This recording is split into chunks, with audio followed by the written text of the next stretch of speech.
En este video vamos a desarrollar un tema muy importante, ya que es una correlación entre la anatomía descriptiva, que es lo que vemos como macroanatomía, donde estudiamos la ubicación geográfica, digámoslo así, de dónde está ubicado el estómago, los pulmones, el corazón, el hígado, la vesícula biliar, el vaso y en fin, los órganos que están contenidos dentro de la cavidad, dentro de las cavidades del cuerpo humano. Pero en este tema lo vamos a ver correlacionado con lo que corresponde al examen físico.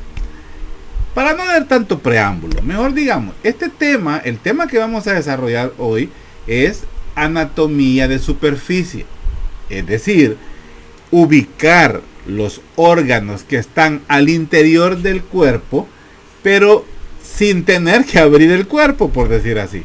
O sea, es tener puntos de referencia que nos ubiquen o que nos indiquen qué órganos están por debajo de ese punto de referencia. Por ejemplo, tenemos un ombligo. Ese ombligo nos puede marcar la línea media del cuerpo. Ese ombligo también nos puede marcar la línea media horizontal y la línea media transversal. Podemos usar unas líneas de referencia que nos dividan el cuerpo y automáticamente, o digamos, específicamente el abdomen. Y al hacer una subdivisión, teniendo como punto específico de ubicación el ombligo, tenemos dividido el abdomen en 4 cuadrantes. Y según esos 4 cuadrantes podemos identificar qué órganos están ubicados en el interior de esos cuadrantes. Entonces, por eso decimos que es una correlación pues con una materia que ustedes van a ver allá por cuarto año, que se llama examen físico. Ahí es donde se hace un eslabón, por decir así, entre la anatomía médica y el examen físico, porque tenemos la orientación de los órganos anatómicos ubicados al interior del cuerpo, pero tenemos unos puntos de referencia que nos ayudan a poder examinar esos órganos sin tener que verlos, sin tener que abrir al paciente, por decir así. Entonces, más o menos, no más o menos, de eso realmente es de lo que trata pues esta clase. Así que comencemos a verla, que nos va a... Eso es otra de las clases propias de este primer cómputo de anatomía médica 1. Ok, démosle, permítanme.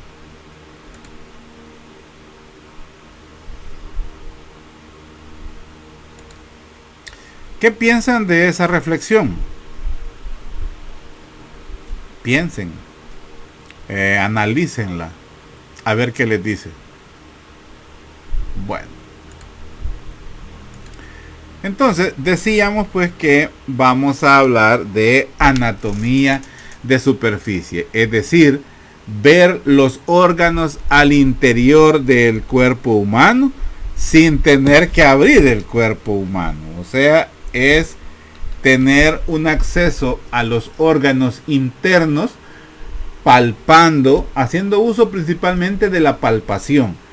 Pero cuando ustedes ya vean examen físico, pero lo adelantamos ahorita, hay diferentes técnicas e instrumentos que nos ayudan a examinar los órganos al interior del cuerpo. Por ejemplo, queremos ver cómo funciona el corazón, pues tenemos un estetoscopio. Cómo funciona la presión arterial, tenemos un tensiómetro. Queremos ver cómo está el oído, tenemos un otoscopio. Queremos ver cómo está la nariz, tenemos un oftalmoscopio. Los ojos, perdón, un oftalmoscopio. Queremos ver cómo funciona la audición, tenemos un diapasón. Queremos ver cómo funcionan los reflejos, tenemos un martillo reflejo. Y así tenemos diferentes instrumentos que nos ayudan a evaluar la integridad de los órganos internos. No digamos pues las técnicas de imagen, como lo son pues los rayos X, la ultrasonografía, pero eso es tela del siguiente tema. Entonces hoy hablamos pues de anatomía de superficie. Entonces vemos pues que la anatomía de superficie nos dice ahí que requiere pues un conocimiento completo de la anatomía de las estructuras situadas por debajo de la superficie, teniendo como como dato importante que la superficie pues es la piel, ¿verdad? Ante una lesión se debe ser capaz de visualizar las estructuras profundas que podrían haber resultado lesionadas. Esto, por ejemplo, se aplica en los traumas, en un accidente automovilístico. Casi siempre en los accidentes automovilísticos, caídas, gente por atropellamiento, decimos que hay posiblemente lesiones internas.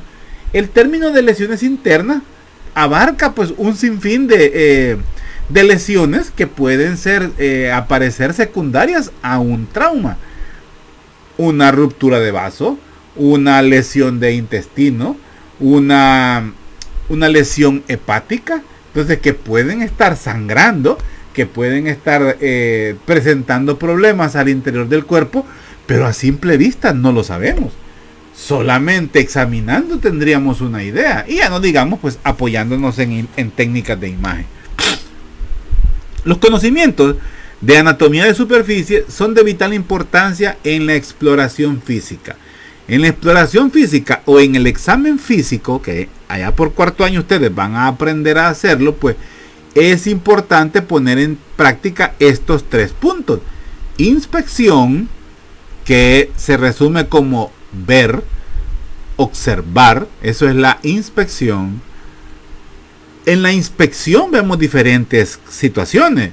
La postura del paciente, cómo llega el paciente, llega caminando, llega, deambula, decimos nosotros, deambula por su propio, sin esfuerzo, o sea, deambula, él solito camina, necesita ayuda para deambular, llega en camilla, llega en silla de ruedas. Eso es la inspección. ¿Qué es lo que le vemos al paciente sin que él diga ni pío?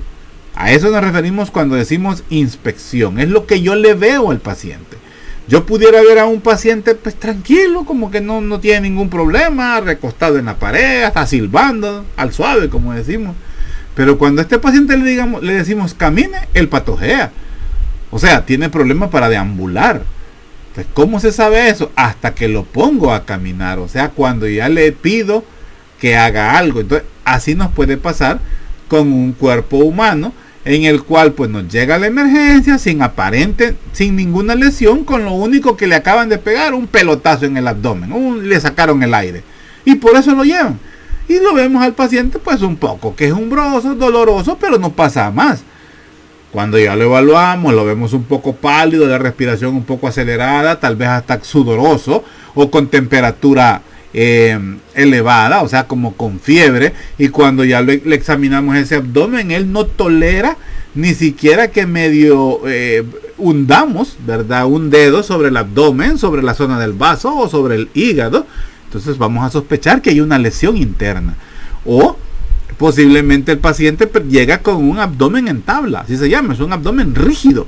También es sugestivo de una lesión sangrante, hemorrágica, al interior del intestino. Casi siempre una ruptura o una laceración de colon o de intestino delgado pudieran dar esa situación. Luego pues pasamos a la palpación, que es tocarlo, así decimos nosotros, palpación superficial, que es como solo pasar los dedos por encima de la piel, o palpación profunda, en la cual hacemos 2 diferentes grados de presión al interior. Entonces decimos palpación superficial, palpación profunda nivel 1, nivel 2, o sea, nivel 1 así suavecito, nivel 2 ya con ganas de generar dolor, ¿ve? Y la auscultación pues, que es escuchar, ya pues ponemos, me estoy centrando más que todo en el abdomen porque es lo general, digamos, pero esto se puede usar también a nivel de la caja torácica, por poner ejemplo. Es lógico que en un brazo no voy a estar haciéndole auscultación, ¿verdad? En un brazo yo puedo hacer inspección y palpación. El paciente se acaba de caer, lo veo que llega con la mano doblada, que la mano chueca, por decir así, con la mano anormal, en una posición anormal, y cuando lo palpo en la zona donde veo la anormalidad le duele demasiado, pues lo primero que hay que pensar es una fractura, ¿verdad? Pero por supuesto la auscultación no va a servir ahí.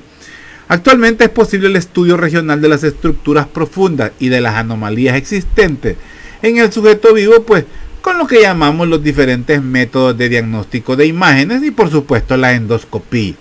Métodos de diagnóstico por imágenes, pues la principal, la más famosa, la radiografía, la ultrasonografía, la resonancia magnética, la tomografía axial. La tomografía, la resonancia magnética, lo más nuevo, la fluoroscopía, la resonancia con positrones. O sea, hay otras más nuevas que todavía en nuestro país pues no tenemos acceso, pero pues esas son las técnicas de imágenes. Y las invasivas, pues como la endoscopía, en la cual se utiliza un tubo endoscópico, una extensión, ¿verdad? Vamos a decirlo así, que se introduce por la boca para llegar hasta el estómago, y podemos ver cómo está la integridad del epitelio intestinal, cómo está la integridad pues de las estructuras internas de ese paciente. Entonces, estos tres puntos son importantísimos. Permítanme.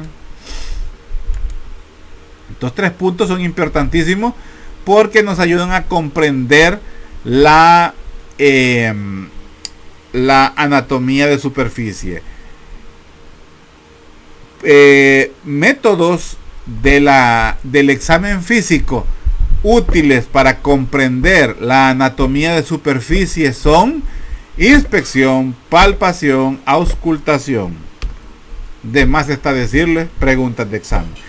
Entonces, para evaluar el cuerpo humano en la anatomía de superficie, nos valemos pues de las diferentes regiones del cuerpo. Y vamos primero a tomar en cuenta que el cuerpo lo vamos a ver desde 2 vistas, desde una vista anterior y desde una vista posterior. Desde una vista anterior, pues identificamos el tórax, ¿verdad? Los muslos, aquí los muslos, el tórax, el abdomen, son las partes más sobresalientes pues del cuerpo humano. Los muslos, las rodillas, la pierna, el tobillo, el pie. A la simple inspección, así hacemos una subdivisión. Luego pues tenemos los miembros superiores, los miembros inferiores, cabeza, cuello. Son las regiones que nos interesan para poder estudiar pues al paciente. La región glútea, que lo vemos solamente en la cara posterior. Así es que estos son la forma en la cual pues subdividimos el cuerpo para poder hacer el estudio. Y aquí está cada uno de ellos, ¿verdad? Sigamos. Es importante pues señalar que la anatomía clínica o la anatomía pues de superficie va a resaltar aspectos sobresalientes de la función corporal. O sea, aspectos que son de vital importancia en la práctica de la medicina. Por eso decimos que es una unión, mejor dicho, es una amalgama entre estos 2 tipos de anatomía. Porque una me explica, me ayuda a ubicar, a comprender, a entender un órgano en sí, dónde está ubicado, cómo funciona, cuál es su trabajo, cómo lo hace. Eso me lo explica la anatomía clínica o la anatomía médica, la que estamos viendo con ustedes. Pero la anatomía de superficie me ubica dónde está ese órgano. Y al ubicarme dónde está ese órgano, todavía me da más información o me complementa la información para poder entenderlo a cabalidad ese órgano. Pero a la vez me lo ubica para poder comprender una dolencia, una situación que me está quejando en un paciente. Entonces, es una forma de adelantarnos con ustedes a las materias pues que van a ver pues más adelante. Como dice, hace una amalgama entre los métodos regional y sistémico para estudiar la anatomía y hace hincapié en su aplicación clínica.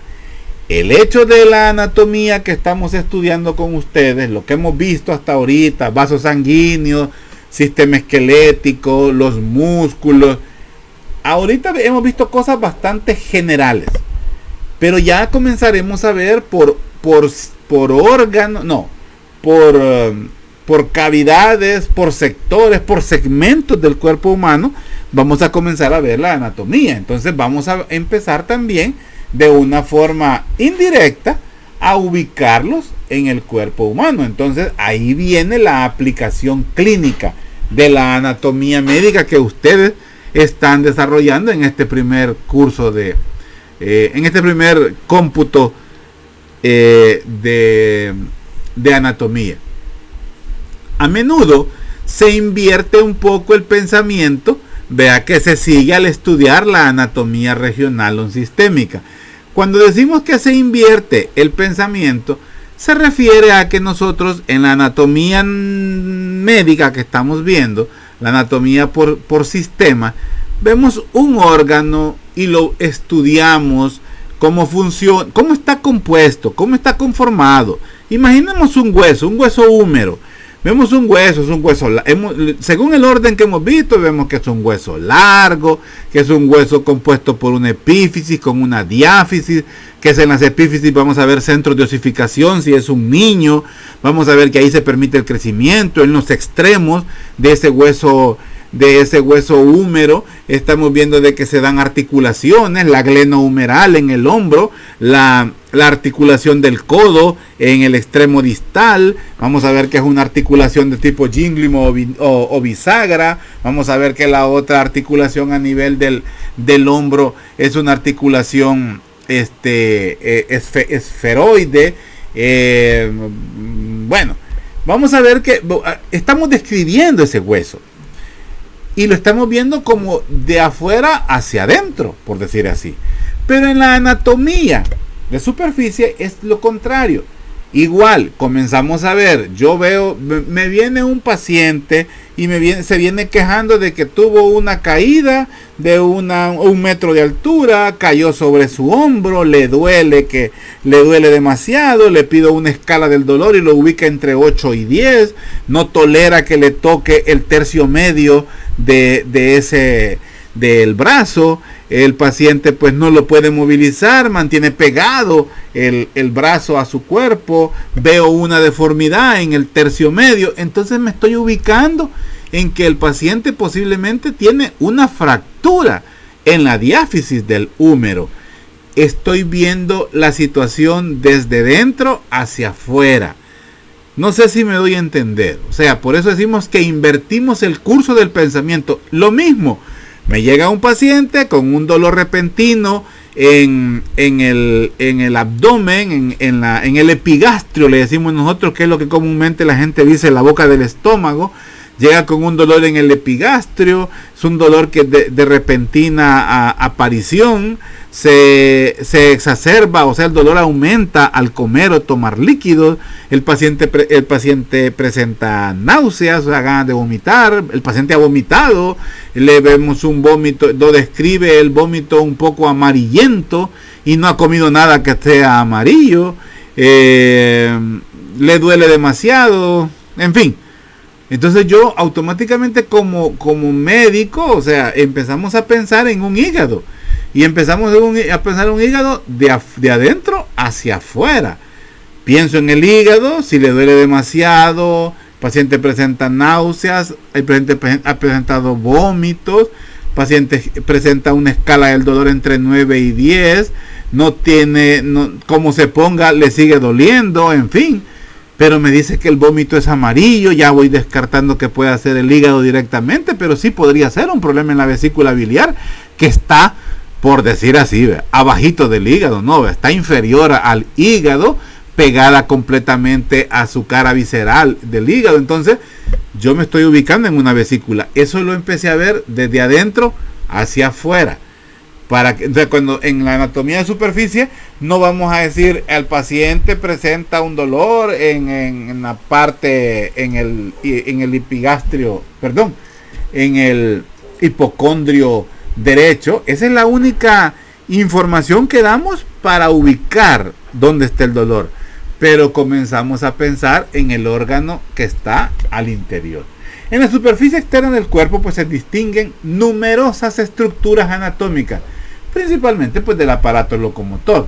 Ya vimos, se ven los músculos, algunos se les ven más los bíceps, los bíceps braquiales, el tríceps braquial, se les dibujan muy bien pues los músculos del cuádriceps femoral, no digamos pues a quien se les dibuja el six pack, o sea los rectos abdominales con cada una de sus inserciones tendinosas, pacientes pues a los cuales se les marcan muy bien sus oblicuos, sus músculos oblicuos, principalmente el oblicuo externo. En fin, una definición pues de las estructuras que conforman el aparato pues locomotor, y eso pues van a delimitar o van a conformar relieves, ¿verdad? Relieves que se marcan sobre la piel, que pueden ser elevaciones o depresiones.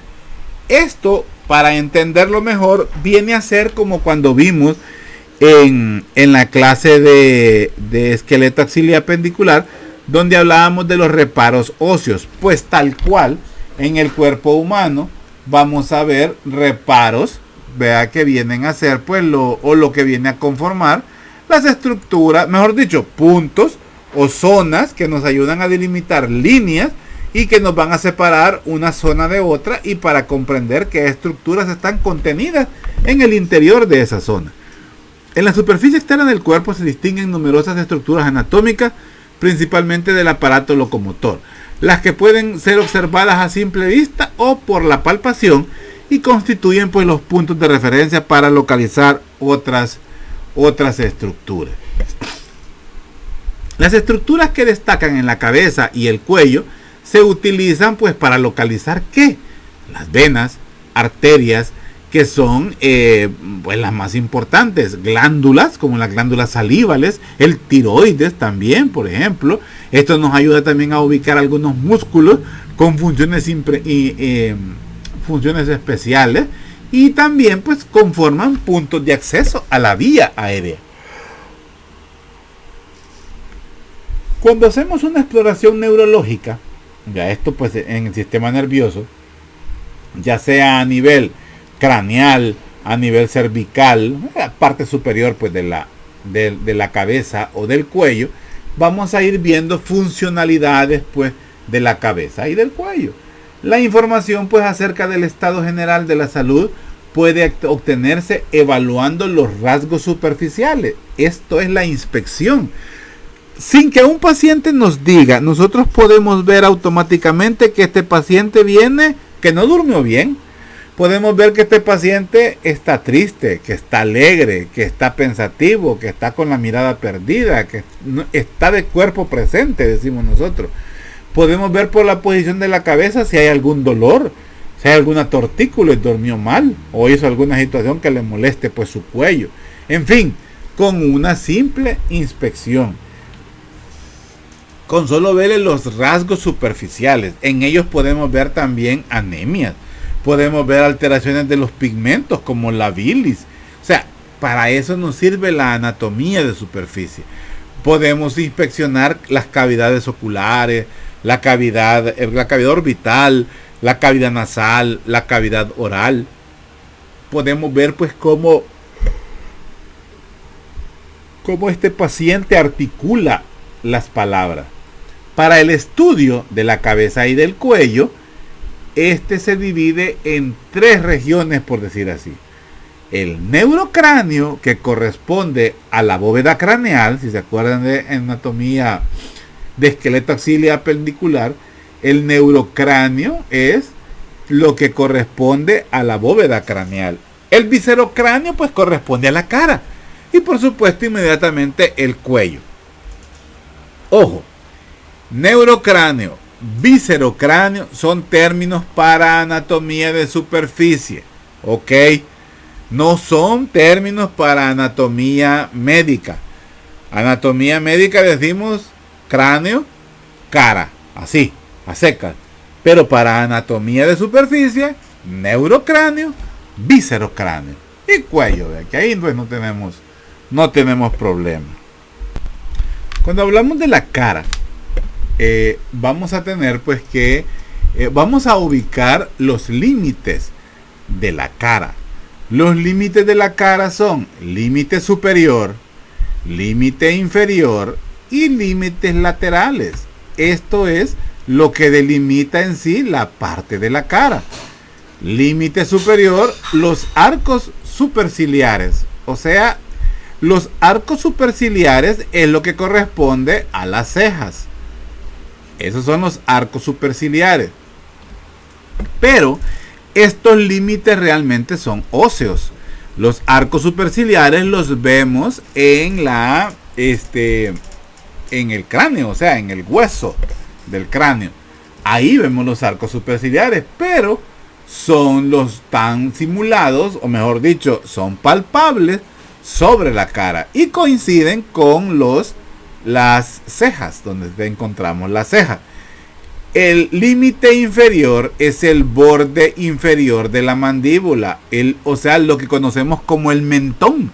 El mentón es un término propio de anatomía de superficie, pero como término óseo es el borde inferior de la mandíbula, o sea, esto que encontramos acá. Y los límites laterales son los pabellones auriculares. El pabellón auricular es la entrada al oído, o sea, mejor dicho, es la entrada a la oreja, por decir así. Entonces es esta zona de acá. Esa entrada hacia la oreja, esos son los pabellones auriculares. Entonces la cara se encuentra dentro de los arcos superciliares, el borde inferior de la mandíbula y los pabellones auriculares, ¿verdad? Ahí encontramos los límites de la cara. Preguntas de examen, jóvenes. Preguntas de examen. Igual, si vamos a estudiar el cráneo, vamos a decir la región. Cuando ya se habla por regiones, hablamos de la región craneal, que es lo que decimos cráneo en anatomía, la región facial, que es la cara, y la región cervical, que es el cuello. Estas son regiones. Cuando hablamos de regiones a nivel de la cabeza, por decir así. ¿Y qué es lo que nos interesa? Principalmente hablando del cuello, la ubicación de estas estructuras: la vena subclavia, la vena yugular interna, la vena subclavia, la arteria aorta, la arteria aorta, la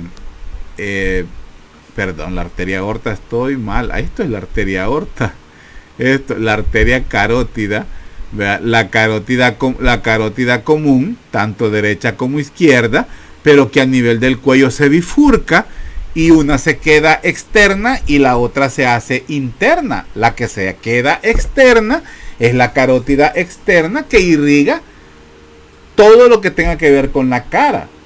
Pero tenemos una carótida interna que se hace profunda e ingresa a la cavidad craneal a través de la base del cráneo, y es la carótida interna que irriga pues el encéfalo o las estructuras que están contenidas al interior de la bóveda craneal. Son las estructuras que me interesan ubicar en el cuello. Además, me interesa ubicar a la glándula tiroides, que la encontramos pues en la línea media del cuello, y también pues en el tercio medio del cuello encontramos la glándula tiroides. Pero inmediatamente posterior a la glándula tiroides encontramos a la tráquea.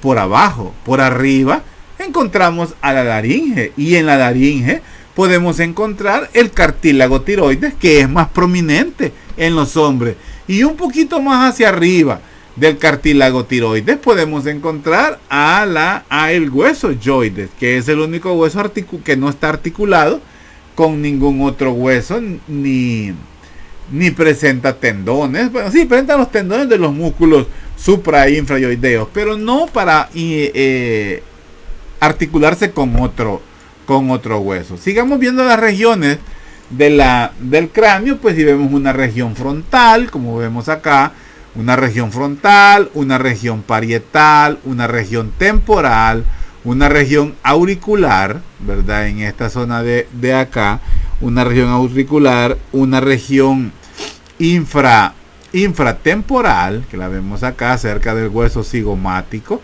una región occipital que es completamente pues posterior en el cráneo, y esas pues son regiones importantes que encontramos en la cabeza del cuerpo humano. La región orbital, ¿verdad?, donde encontramos los ojos, la región infraorbital, la región nasal y la región pues paratiroidea, la región labial y la región pues cigomática. Regiones importantes que encontramos en la cabeza. La región cervical anterior, la región cervical posterior, la región cervical lateral y la región esternocleidomastoidea.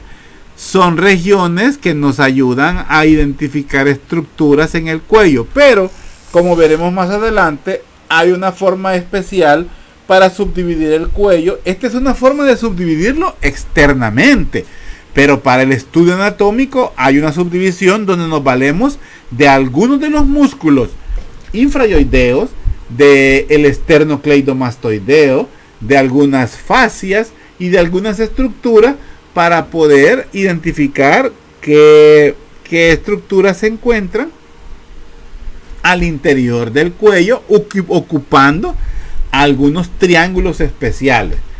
Otra cosa importante al estudiar la anatomía regional de la cabeza y del cuello es, por ejemplo, palpar los pulsos. Esto ya lo habíamos hablado en la clase de vasos sanguíneos, donde podemos tocar los diferentes pulsos que el paciente presenta. Ahora, poder auscultar estos puntos o estos pulsos requiere pues reconocer la ubicación de estas arterias para poder pues sentir el pulso en esas zonas. Sigamos. Cuando estudiamos el tronco, ¿verdad?, en específicamente aquí la región dorsal, o sea, la parte posterior del tronco, vamos a ver pues que hay rasgos superficiales que nos van a ayudar a delimitar pues grupos musculares, por ejemplo. También nos va a ayudar a determinar algunos nervios, la ubicación de algunos nervios, algunas regiones propias, por ejemplo, de la columna vertebral. Y en fin, son bastantes puntos de referencia que se utilizan pues también para ubicar algunos órganos vistos desde la parte posterior del tórax y por supuesto también pues del abdomen. Y ahí vamos a encontrar zonas como la región supraescapular, interescapular, infraescapular, la línea vertebral y por supuesto la línea paraescapular. Y aquí vemos algunas regiones, ¿verdad? La región pues supraescapular. Supra significa por arriba de las escápulas. Y aquí tenemos la región supraescapular. Estas son las escápulas, estas son las espinas escapulares. Entonces lo que está por arriba es la región supraescapular. Si queremos ver la región interescapular, si esta es una escápula y esta es otra escápula, esta parte es la región interescapular. Y aquí ubicaríamos la columna vertebral, por ejemplo. Tenemos la región infraescapular, que es esto, donde están los bordes de las escápulas. O sea, la parte inferior de la región infraescapular, pues es esta, la parte inferior de las escápulas, es la región infraescapular. Nos serviría para ubicar la zona renal. Aquí encontramos la zona renal, o sea, donde encontramos los polos inferiores de los riñones. Encontramos la línea vertebral, que es esta que está representada aquí con azul. Esta es la línea vertebral y esta que vemos acá es la línea paravertebral, o sea que corre paralela a la línea vertebral.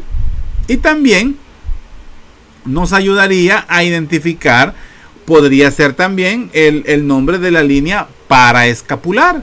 Es la línea que corre paralela a las escápulas. El identificar algunas vértebras, además de ubicarnos segmentos de la columna vertebral, nos marca algunos puntos de referencia. Por ejemplo, el punto C7, ¿verdad?, donde tenemos la vértebra C7 nos ubica pues que por delante tenemos la articulación acromioclavicular. El punto de T3 nos ubica también que es el borde medial de la espina de las escápulas.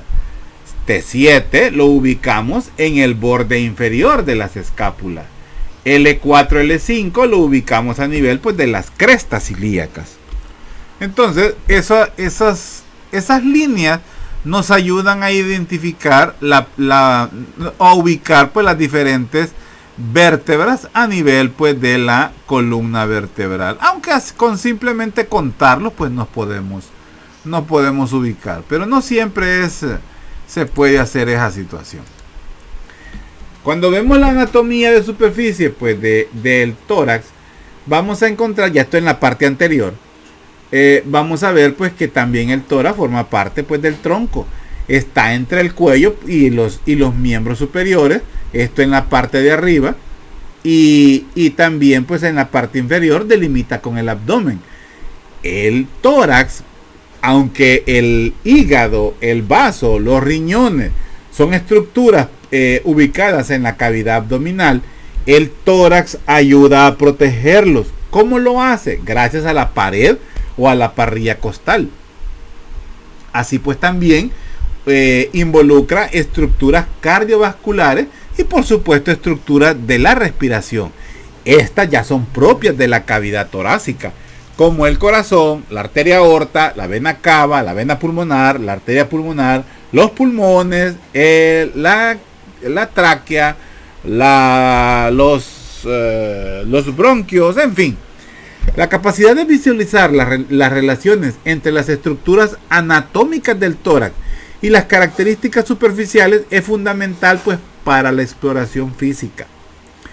Poder tener la idea de dónde se ubica la bifurcación de la tráquea, o sea, dónde deja de ser tráquea y se convierte en dos bronquios, eso lo ubicamos a nivel de la horquilla esternal, específicamente del ángulo esternal o ángulo de Lewis, donde se une el cuerpo del esternón con el manubrio del esternón. Entonces en esa zona ubicamos una muesca, hay una articulación y ese es un punto que nos ayuda a identificar que por detrás encontramos a la carina. La carina es el último cartílago de la tráquea. Ese cartílago es donde se bifurca la tráquea, donde deja de ser tráquea y se convierte en bronquios. Eso está por detrás del ángulo de Lewis o la articulación manubrio esternal. También ahí se ubica el inicio del callado de la aorta y también nos marca la entrada de la vena cava a el ventrículo, a la aurícula derecha. Entonces ese punto de referencia insignificante nos marca 3 puntos importantes al interior de la cavidad torácica. Entonces esto pues es, como decía, es fundamental para la exploración física.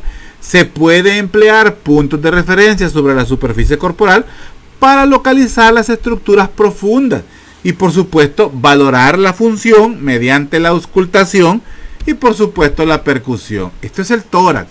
A esta zona me refería. Este es el ángulo esternal. Por detrás yo ubico la bifurcación de la tráquea, el inicio de la arteria aorta, del callado de la aorta, del callado de la aorta, pero también ubico la finalización de la vena cava superior. Además, ese como uno de los puntos. El quinto espacio intercostal, o sea, esta zona de acá, me marca el ápex, la ubicación del ápex del corazón, o sea, la punta del corazón. Es un punto importante que es necesario pues conocerlo para ubicar pues las estructuras que encontramos al interior. Cada uno de estos espacios intercostales nos ayudan también a tener acceso a la auscultación del pulmón. Si vamos a auscultar un pulmón, el mejor sitio es en un espacio intercostal, no sobre un hueso, sobre el cartílago o sobre el esternón. De hecho, vamos a escuchar muy bien el latido cardíaco o los sonidos cardíacos, pero un soplo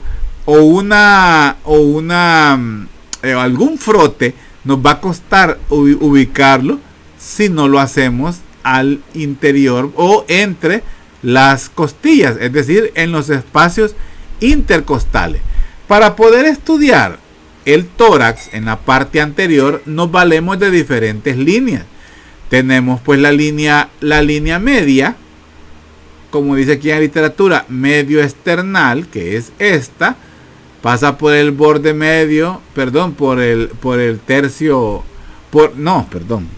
borde medio de la mandíbula y también pasa por el ombligo. Esa es la línea media. Pero también tenemos líneas axilares. La línea axilar anterior, que es esta, la que cursa por delante y nos delimita el tronco. Entonces es la línea axilar anterior. Luego tenemos la clavícula, el hueso clavícula, lo partimos a la mitad, hacemos un tercio medio de la clavícula y ahí podemos ubicar una línea, y esa es la línea medio clavicular. Esta que vemos acá es la línea medio clavicular. Podemos también tener una línea que nos ayuda a poder partir o a poder tener 4 regiones en el tórax, y es la línea de la tercera costilla, que es esta que vemos acá. Es la línea de la tercera costilla. Y también podemos ubicar la región infraclavicular, que es la región que queda por abajo de la clavícula, así como también la región supraclavicular, pues por arriba de la clavícula. El área mamaria, que es donde ubicamos las tetillas, el área mamaria, y por supuesto la zona del hipocondrio, que es esto. Hipocondrio quiere decir también abajo de las costillas. Entonces es esta zona de acá, es el hipocondrio. Tenemos un hipocondrio izquierdo, un hipocondrio derecho. Más adelante vamos a ver la importancia, porque aquí ubicamos estructuras fundamentales: hígado, vesícula, parte del colon, riñón derecho. Lo encontramos en el hipocondrio. En el hipocondrio izquierdo encontramos también hígado, encontramos estómago, encontramos vaso, ¿verdad? Encontramos la flexura supracólica izquierda, es donde se da el doblez del colon. Entonces son zonas que encontramos, estructuras que encontramos en el hipocondrio. Los puntos de auscultación, como ya les decía, solo se los presento, no son parte de esta materia. Solo les pongo la importancia de conocer los puntos de referencia propios pues de la evaluación torácica, tanto en la parte anterior pues como en la parte posterior. Estos son los sonidos cardíacos y estos son los sonidos pues pulmonares. No es, como podemos decir, se utilizan puntos de referencia en común, pero evaluamos situaciones diferentes. Aquí evaluamos función pulmonar, aquí evaluamos función cardiovascular. Algo muy importante, pues los puntos de referencia. Estos son dolores donde se manifiestan los diferentes tipos de dolor. Dolores importantes, como por ejemplo el dolor, un dolor isquémico. Un dolor isquémico, o sea, cuando hay isquemia, le falta irrigación al corazón, por decir así, puede aparecer en esta zona. Aquí también se puede presentar una embolia pulmonar. Los dolores de origen mental, por decir así, pueden también dar alguna manifestación en esta zona. Dolores en el hombro y en la zona superior, digamos, sí, supraclavicular, ¿verdad? En esta zona de acá tenemos como dolores periartritis, ¿verdad? Dolores músculos esqueléticos, que es lo que la gente dice dolamas, por ejemplo. La costocondritis, que es una inflamación de las articulaciones de las costillas. También el dolor isquémico, la artrosis cervical, o sea, ya alteración de las articulaciones cervicales, y también el dolor psicógeno. Y así son diferentes estructuras que nos van a generar dolor en estas zonas pues importantes. Sigamos. Al hablar de la anatomía de superficie del abdomen, tenemos que tomar en cuenta que es una cavidad, ¿verdad? Posiblemente la más grande del cuerpo humano, que se encuentra pues entre la parte inferior del tórax y la parte superior pues de la pelvis. Además se encuentra delimitada por las extremidades inferiores, y la estructura que la separa completamente de la cavidad torácica pues es el diafragma, que es un músculo. La cavidad abdominal pues va a estar dividida en dos partes. Una que tiene una envoltura y que cubre las vísceras, que se llama pues peritoneo. Viene a ser como un saco, una bolsa serosa, que delimita o conforma, mejor dicho, una cavidad virtual, ¿verdad? Que es la cavidad peritoneal. Esta a su vez pues se comunica con la cavidad pélvica. Las estructuras que encontramos al interior de la cavidad peritoneal pues son las estructuras propias del sistema digestivo. Además hay otra cavidad que viene a conformarse debido a la presencia de la cavidad peritoneal, y es la cavidad retroperitoneal, o que comúnmente le llamamos como retroperitoneo. Más que todo se utiliza el término para ubicar o para ubicar o para poder orientarnos a la hora de conocer la ubicación pues de estructuras que no están dentro de la cavidad peritoneal, y decimos estructuras retroperitoneales o vísceras retroperitoneales, y ahí encontramos por ejemplo los riñones, las glándulas suprarrenales, que vienen a ser estructuras retroperitoneales. El punto de referencia del abdomen es el ombligo. Ojo con ese dato, es el ombligo. Ahora, otra cosa muy importante, hay que tener en cuenta que la cavidad peritoneal, a diferencia de la cavidad torácica, esta no tiene una protección. ¿Se acuerdan cuando veíamos esqueleto axil y apendicular y hablábamos dentro de las definiciones que el esqueleto axil pues es un conglomerado de estructuras que tiene como función, o sea, que las estructuras son, en este caso los huesos, tiene como función la protección de órganos vitales? En el abdomen también hay órganos vitales, riñones, hígado, vaso, estómago. Entonces, que son vitales también. No tal vez de la importancia de la envergadura de un corazón, por supuesto, pero también son vitales. Si tenemos una lesión en el hígado, en media hora nos hemos muerto por el sangrado. Igual en el vaso. Entonces son vitales.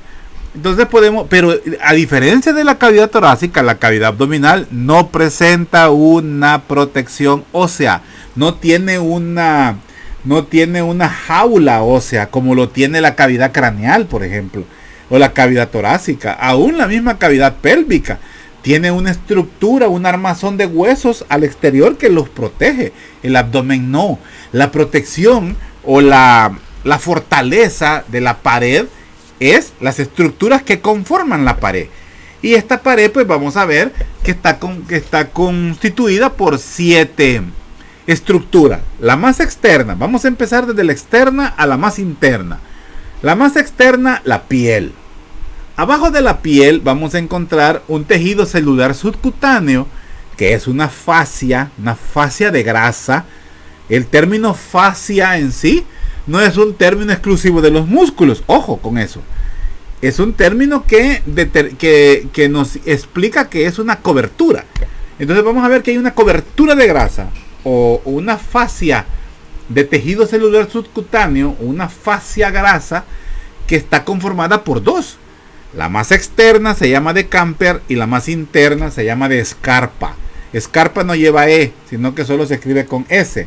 S de sapo es carpa con C, no con K. Escarpa. Entonces vamos a ver que ahí es la segunda capa. La primera es la piel, la segunda es el tejido, o mejor dicho, la fascia grasa.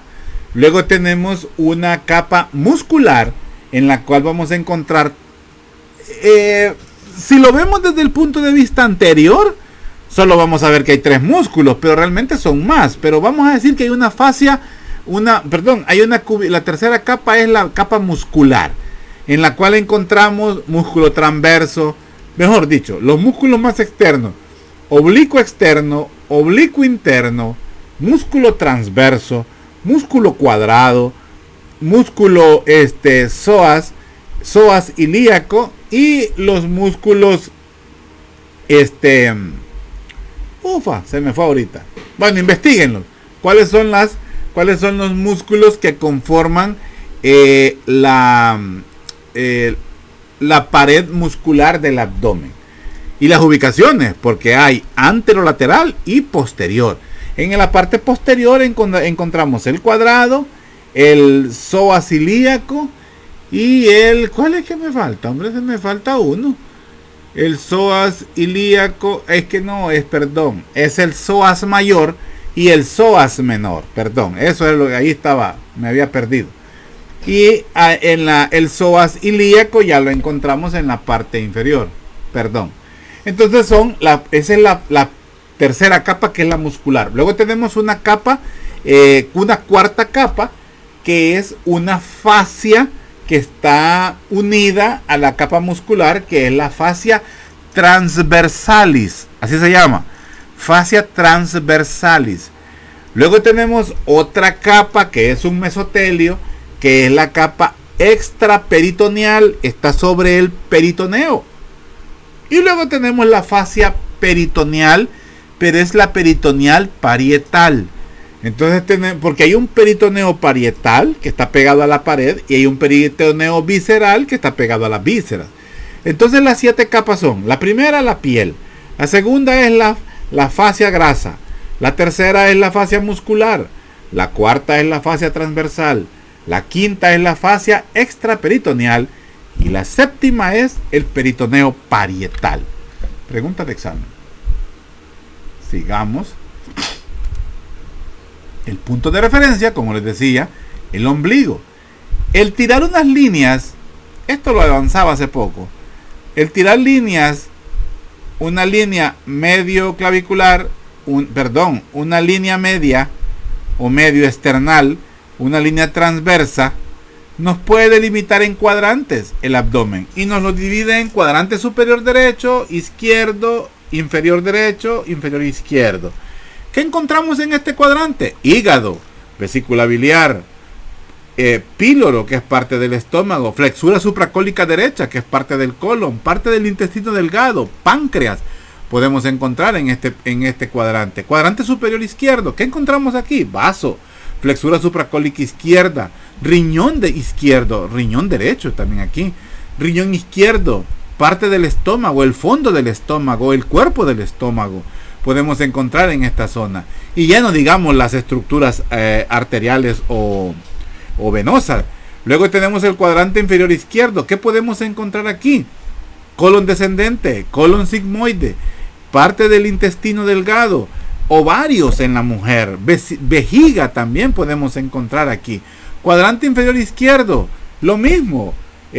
Ciego, colon ascendente, parte del intestino delgado, la válvula ileocecal, el ciego, el apéndice podemos encontrar aquí, el ovario derecho podemos encontrar en la mujer, parte del útero, la vejiga podemos encontrar, uréter derecho, uréter izquierdo podemos encontrar en estos cuadrantes. O sea, es una forma de delimitar el abdomen y poder encontrar estructuras pues al interior de él.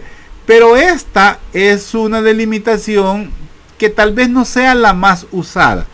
En medicina usamos más esta. Es similar, nada más que ocupamos la línea medio clavicular. Son las dos líneas que usamos, las líneas medio clavicular derecha e izquierda.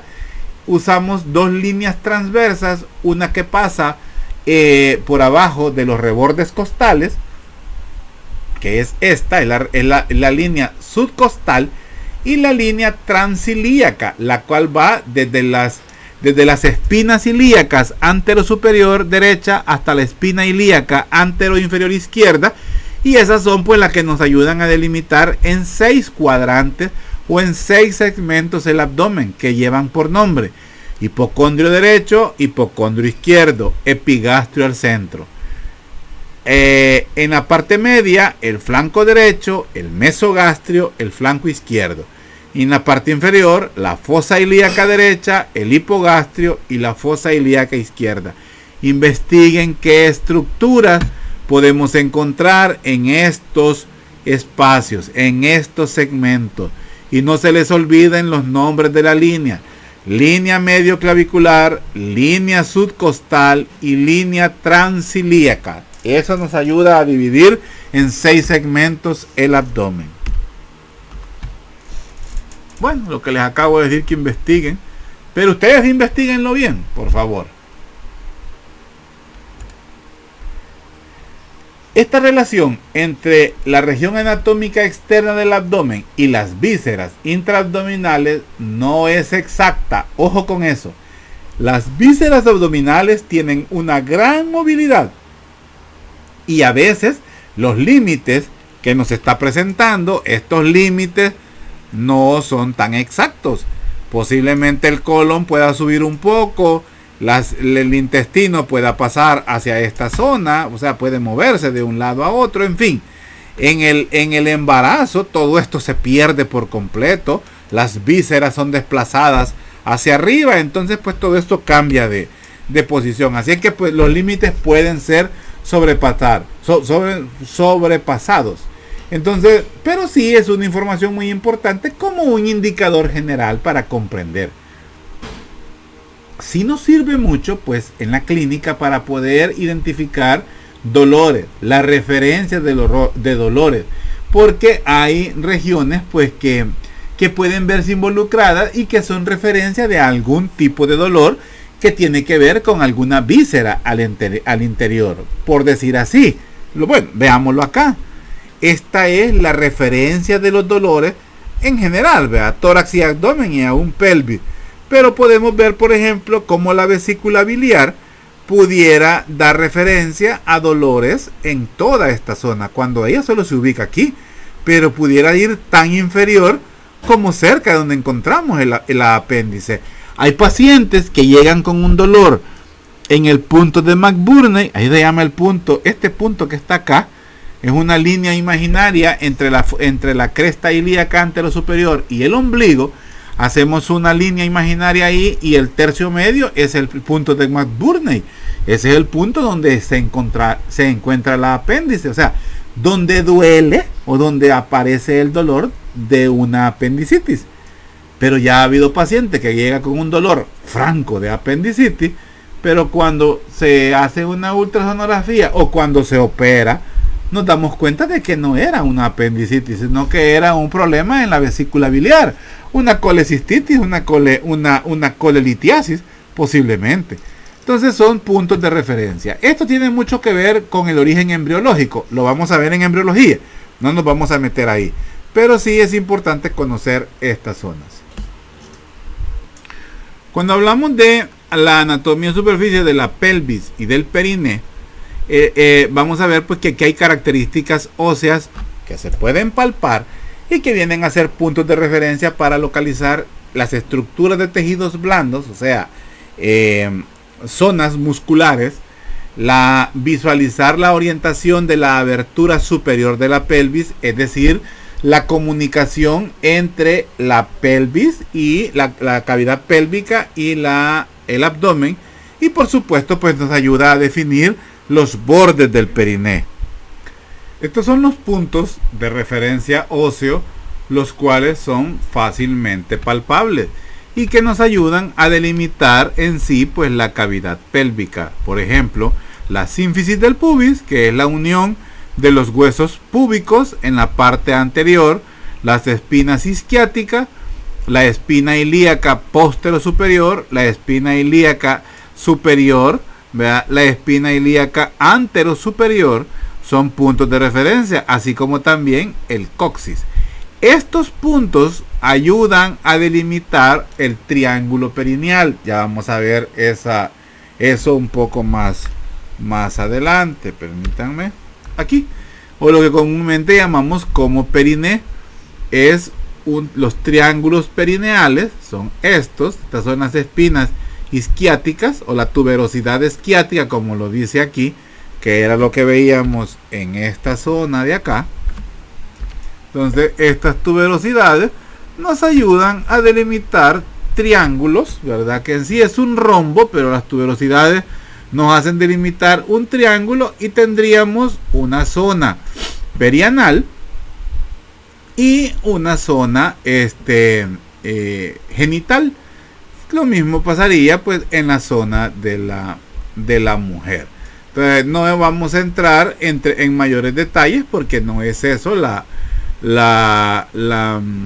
el objetivo pues de la clase, sino que ver cómo las estructuras óseas nos ayudan a determinar. Por delante veíamos aquí la sínfisis del pubis, en esta zona veíamos el coxis, ¿verdad?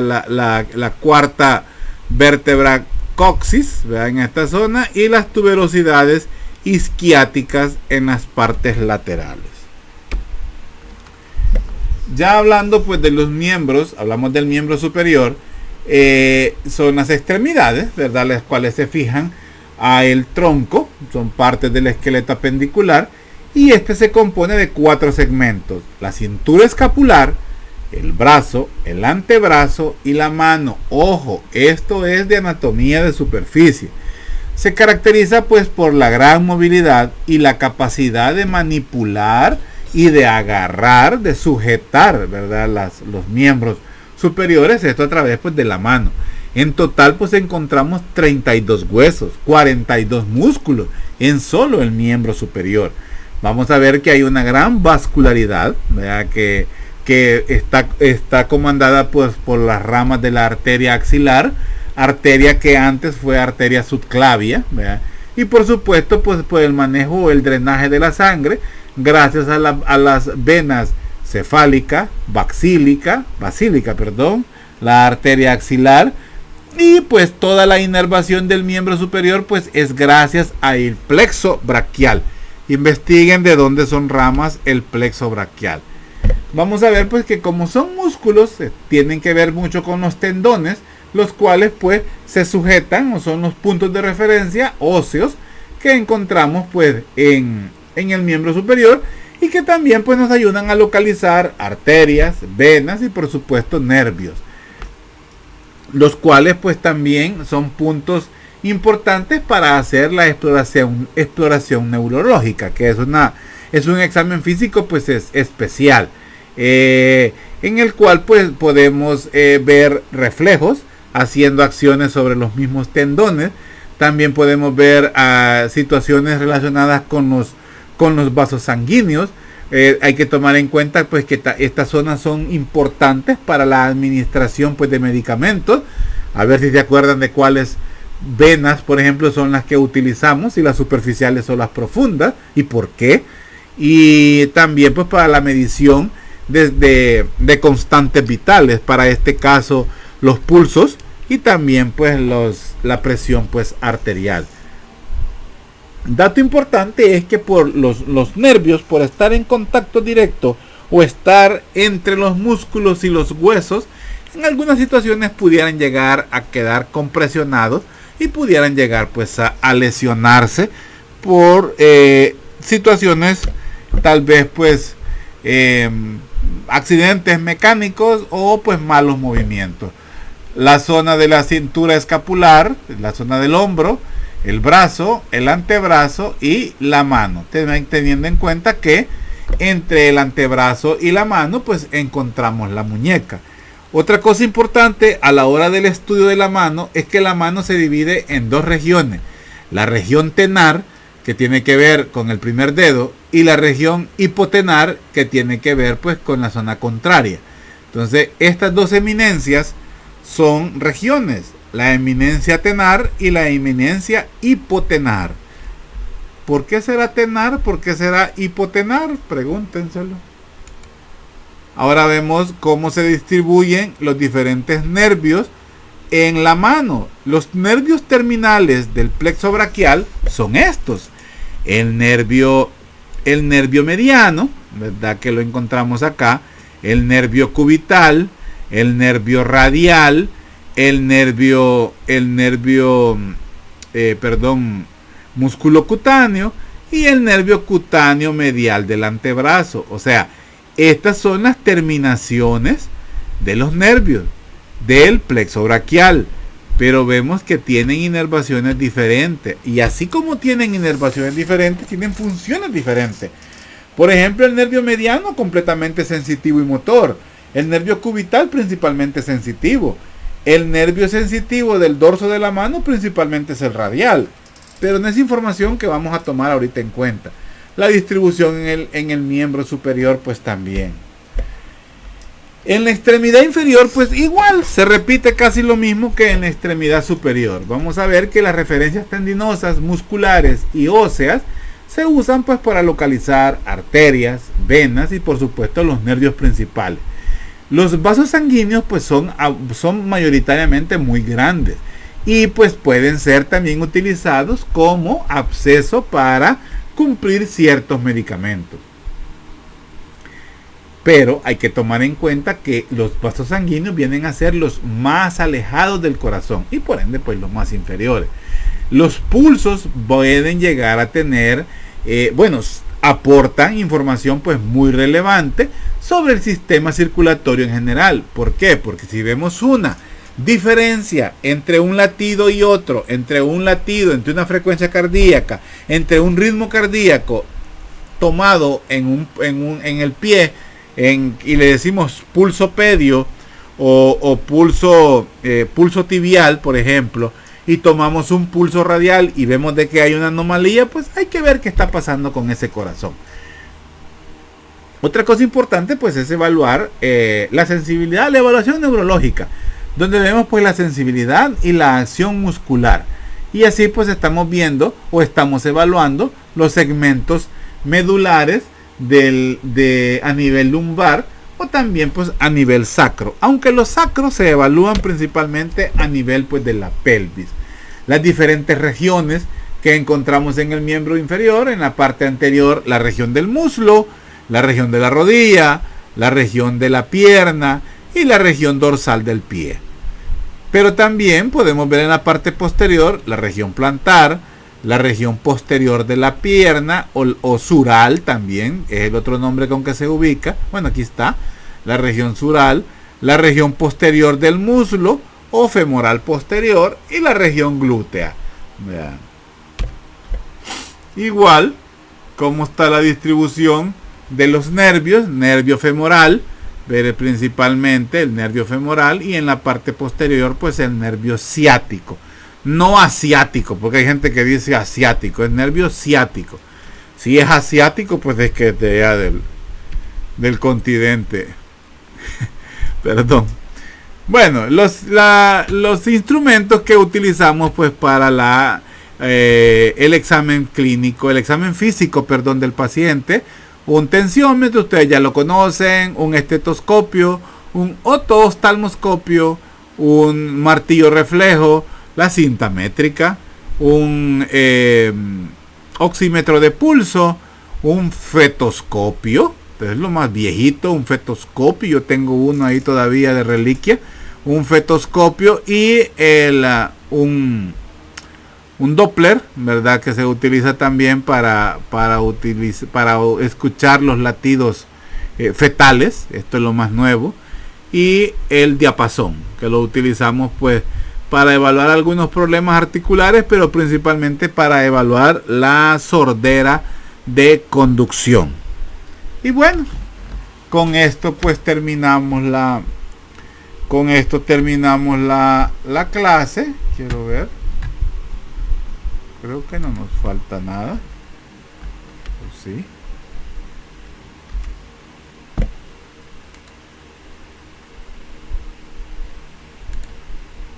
Sí, con esto pues terminamos me acuerdo que había algo, pero por lo visto ya no hay nada, no hay otra diapositiva. Sí. Entonces, pues con esto terminamos la clase. Esta clase pues es parte de las clases que vamos a evaluar en el parcial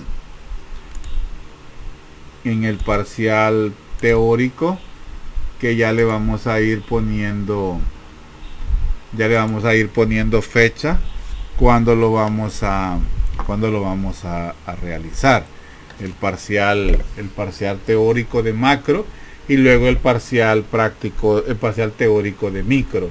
Esta semana creo que día martes o miércoles creo que fue, yo hablé con el doctor pues Cabrera, y ya él va a programar pues los laboratorios, compartir las listas, dijo que pronto se iba a poner en contacto a través de la plataforma, y bueno, ya vamos a comenzar con los laboratorios. Es un poco difícil porque son ustedes bastantes, así es que pues bueno, ya te va a comunicar con ustedes, pedirles disculpas, no pudimos verlos el día lunes, antier, no pudimos estar con ustedes debido a situaciones de pacientes. Se me complicaron un par de pacientes por ahí en el hospital, y sabía que no iba a estar tranquilo el día lunes, así que pues mejor opté por suspender la clase temprano. Cada vez que yo voy a suspender clases, no me gusta suspender clases de un momento a otro, no tengo ese estilo, ni tampoco de dejarlos enganchados de que voy a llegar y no llego. No me gusta hacer eso, por eso programo mis cosas con tiempo. Entonces por eso decidí en la noche del domingo decirles que no iba a haber clase. No han salido tan mal en el corto que hicimos en línea. Así es que bueno, primero Dios, pues esta clase se las estoy publicando día jueves, mañana o viernes. Y bueno, quedamos así, quedamos pendientes. El próximo lunes nos vemos en clase. Tendríamos corto de esta clase. De esta clase haríamos corto el próximo lunes. Así es que pues quedamos así, jóvenes. Estudien bastante, se les aprecia mucho. En la mañana bueno, nos vemos en los dos grupos, ok. Así es que veríamos radiología del sistema óseo. De eso vamos a hablar el próximo lunes. Es la última clase para el examen, y luego pues nos vamos a poner al día con las clases hasta donde pueda de embriología. Así es que quedamos así, se les aprecia bastante, estudien y bueno, éxitos, jóvenes, éxitos.